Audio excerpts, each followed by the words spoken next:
দেখো কি চলছে আমার ঘরে। ও পুরো রেডি আর আমার মনটা সব ধপধপ করছে, হাই ঘড়ির কাঁটা এগোচ্ছে, আমি কখন রেডি হব কখন রেডি হব। তো এই করে ওরা ক্যামেরাম্যানগুলো আমার ফটোশ্যুট করে চলে গেল। তারপরে ওকে লাস্ট টাচ আপটা চলছে, এটা করে ও চলে গেলে তারপরে বাকি আরও সবাই আছে, চুল টুল বাঁধবে, তারপরে আমি রেডি হব। তো এই যে আমাদের ব্রাইড রেডি। তো এইটা মোবাইল দিয়ে আমি নিয়েছিলাম, যে সাজাচ্ছিল সে বলেছিল যে একটু আলাদা করে ক্লিপ নিতে, উনি হয়তো ওনার প্রোফাইলে দেবে, সেটাই নিয়েছিলাম, সেটাই এর সঙ্গে দিয়ে দিলাম। তোমরা বলো কেমন লাগছে।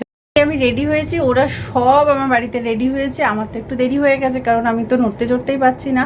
যাই হোক, ওরা অলরেডি 9:30 বেজে গেছে। তো আমি রেডি হয়ে গেছি, এই হচ্ছে আজকে আমার পুরো ফুল লুক। পরে ভেন্যুতে গিয়ে দেখাবো। আর এখানে দেখো নেল করেছি, কেমন লাগলো। অনেক শখ ছিল বড় বড় নোক করা, সেটা করেছি। এটা পরলাম কালারটা, তো কালকে ওই কালারগুলো কিনে নিয়ে এসেছি। আর এখানে হচ্ছে আমার ফুল লুক, নিজেই রেডি হয়েছে। কেমন লাগছে অবশ্যই কমেন্ট করে জানিও বাকি ভেন্যুতে গিয়ে।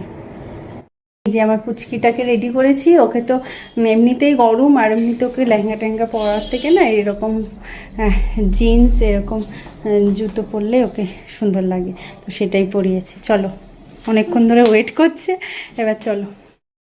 এই যে বিয়েবাড়ি, ব্যান্ড বাজা মনে হয় ছেলের বাড়ি থেকে এসেছে।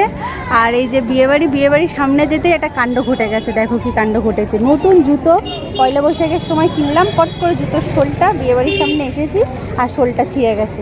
এই জন্য বাড়ি থেকে ফোন করলাম, একটা জুতো দিয়ে যেতে বললাম, নিয়ে আসছে। আমার আর যেতে ভালো লাগছে না, একে কালো শাড়ি, আমাদের গরম লাগছে, কতক্ষণে ভেতরে ঢুকবো। মেয়েটাও দাঁড়িয়ে আছে আমার জন্য, এই জন্য আমি ওয়েট করছি।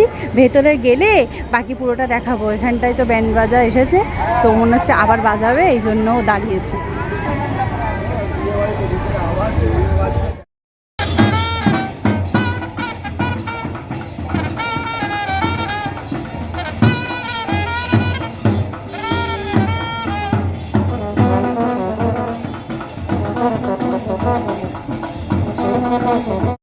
কথা বলো।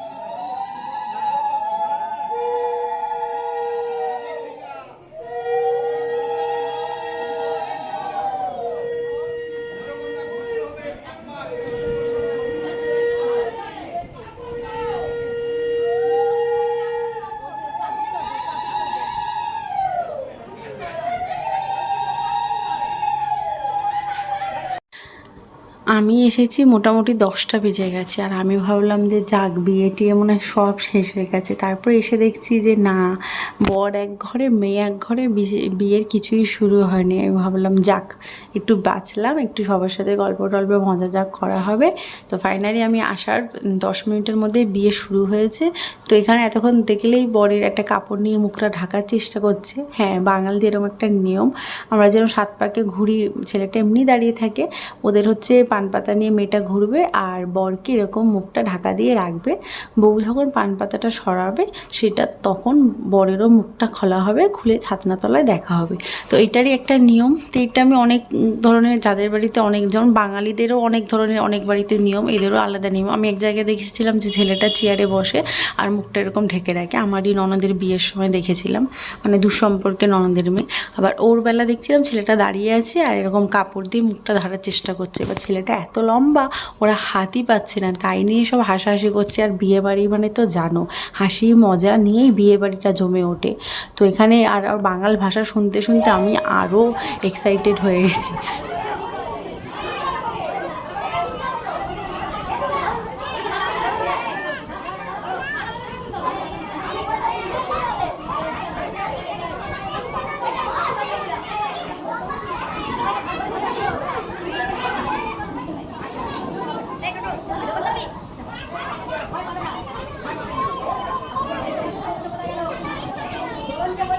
আচ্ছা, এতক্ষণ লক্ষ্য করেছো কি এই ছেলেটা কে? বুঝতে পারোনি তো? বলছি, আমিও জানতাম না। ছেলেটা হচ্ছে বিখ্যাত ফেমাস ভাইরাল বলতে পারো ব্যারাকপুরের B3 ওনার ছোটকা, ওর ভালো নামটা আমি ভুলে গেছি বিয়ের সময়, বীরেশ্বর, হ্যাঁ মনে পড়েছে আমার, বীরেশ্বর ওর নাম, ভালো নাম। আর মেয়েটার নাম মেঘনা। হ্যাঁ, তো ওর বিরিয়ানিতে ফেমাস ব্যারাকপুরের B3, তোমরা ইউটিউব ফেসবুকে সার্চ করলে দেখতেই পাবে। আমিও জানতাম না, আমি পরে জেনেছি যে ও এরকম ভালো ভাইরাল একটা বলতে পারো। তো বেশ ওকে নিয়ে অনেক ভিডিও আছে, আমি ফেসবুকে সার্চ করে পরে দেখেছিলাম, বিয়ের পরে ইউটিউবে সার্চ করে দেখেছি প্রচুর ভিডিও রয়েছে। তো ওরই আজকের বিয়ে, সত্যি জানতাম না, যেটা ভাইরাল ব্যারাকপুরের ছেলে, ওরই বিয়ে আমার বাড়ির সামনের মেয়ের সঙ্গে, জানতাম না। শুনেছিলাম যে ওর বিরিয়ানির দোকান, কিন্তু ওই যে এরকম ভাইরাল সেটা জানতাম না। তো যাই হোক, জেনেছি, জেনে বেশ ভালো লাগলো যে দাদা বৌদির সঙ্গে টক্কর দিয়ে, দাদা বৌদি বিরিয়ানির সঙ্গে টক্কর দিয়ে ও বেশ ভালো জমিয়ে ব্যবসা করছে। তো ওরই বিয়ে, যাক ভালো হোক। এখানে তো খাওয়া কমপ্লিট হয়ে গেল, আরও দই মিষ্টি পাঁপড় এসব ছিল, তো এগুলো খাইনি। বাংলাদেশের একটা বোরানি ছিল, বোরানিটা খেয়েছি গরমের সময়, বেশ টকটক মিষ্টিটা ভালো লাগছিলো। আর সব থেকে প্রিয় জিনিস ছিল কোল্ড ড্রিঙ্কসটা, মানে যতটা খাবার না খেয়েছি কোল্ড ড্রিঙ্কসটা ততটাই খেয়েছি। ওখানে হচ্ছে বিয়ে, এই যে ওখানে হচ্ছে বিয়ে, আর ওখানে বোনের মা। এখানে আমি এসেছিলাম কাকিমার কাছে, একটু বললাম শাড়িটা ঠিক করে দিতে, কাকিমা প্রথম ভাবলাম হাত কেটে গেছে, তারপর বলে কি না গ্লাসের মধ্যে জল আছে, তো জলের মধ্যে হাতটা ভিজিয়ে রাখতে হয়। কখন সরাবে হাতটা? আরে বাবা, যদি 2-3 ঘন্টা লাগে, 2-3 ঘন্টা বসে থাকবে, তাই দেখছো কেরম নিয়ম, বললাম না একটু বাঙালিদের নিয়মগুলো আজকের আলাদা। এই জলের মধ্যে হাত দিয়ে বসে থাকবে। তারপর আমি প্রথমে ভাবছি মানে হাত কেটে গেছে।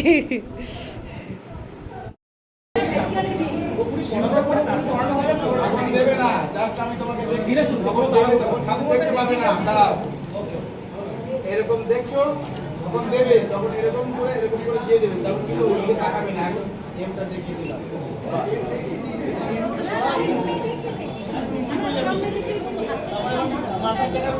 আমিষ করতে হবে না।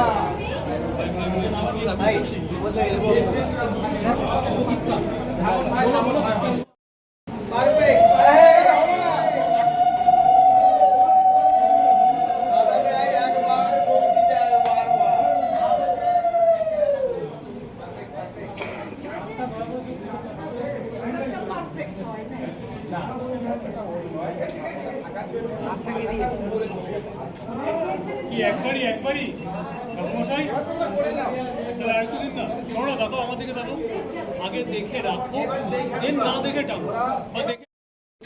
সিঁদুর তো পরানো হয়ে গেলে তোমরা বুঝতেই পারছো, কিন্তু এখন হচ্ছে ক্যামেরাম্যানদের ডিমান্ডে সিঁদুর পরাতে হবে। তখন তো নিয়মের জন্য সিঁদুরটা পরিয়েছে, এবার আস্তে ধীরে ক্যামেরাম্যানের দিকে তাকিয়ে সুন্দরভাবে সিঁদুরটা পরানোর জন্য আবার সিঁদুরটা দেওয়া হলো। তো ক্যামেরাম্যান পোজ নিয়ে, মানে ওরা পোজ নিয়ে রেডি, আর ক্যামেরাম্যান ক্যামেরা নিয়ে রেডি। এই যে এখন ওদের ছবির জন্য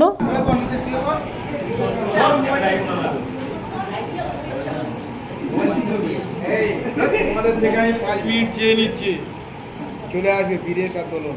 1 মিনিট একটা ছবি তুলে 5 মিনিট পরে তুমি। বিয়ে শেষ, রাত বাজে 1:30। তো এই বরের গাড়িটা রয়েছে, তো এখান থেকে তো বেশি দূর না। তো এই বর বললো যে চলো গাড়িতেই বসো, দিদি আর আমি যাচ্ছি। ওরা সব এখনও রয়েছে, খাওয়া দাওয়া ওদের কমপ্লিট হয়নি। তো আমারও অনেকটা রাত হয়েছে, টায়ার্ড হয়ে গেছি। তো আমি বললাম ঠিক আছে চলো, তো দিদির সাথেই আসলাম। এই মেয়ে বিদায়বেলা আর রিসেপশন পরের ব্লগে তোমরা দেখে নিও। আর ভিডিওটা ভালো লাগলে অবশ্যই এটা লাইক করে দিও। ব্লগটা তেমন দেওয়া হয় না, কিন্তু এই যে স্পেশাল মোমেন্টগুলো যেগুলো শেয়ার না করে থাকতে পারি না, শখের জিনিসটাকে ছাড়তে পারি না, তো তার জন্য এটাকে আমি কন্টিনিউ করছি। যদি ভালো লাগে অবশ্যই এটা লাইক দিয়ে দিও, পাশে থেকেও সাবস্ক্রাইবের বাটনটা টিপে। আর ভিডিও কেমন লাগলো সেটা অবশ্যই জানিও। ভালো থাকবেন, এখন পরের বারে আবার দেখা হবে।